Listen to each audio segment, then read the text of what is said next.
Mine, hour, your, his, হার, দেয়ার, এগুলো কি? এগুলো পজেসিভ অ্যাডজেক্টিভ।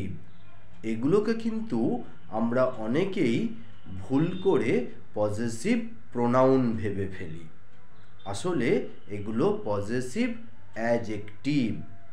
এগুলোর সাহায্যে কোনো কিছু দখলে বা অধিকারে থাকা বোঝায়, এবং এগুলি যেহেতু অ্যাডজেক্টিভ হিসাবে নাউন বা প্রোনাউনের দোষ গুণ প্রকাশ করে, সে কারণেই এগুলো কিন্তু অ্যাডজেক্টিভ।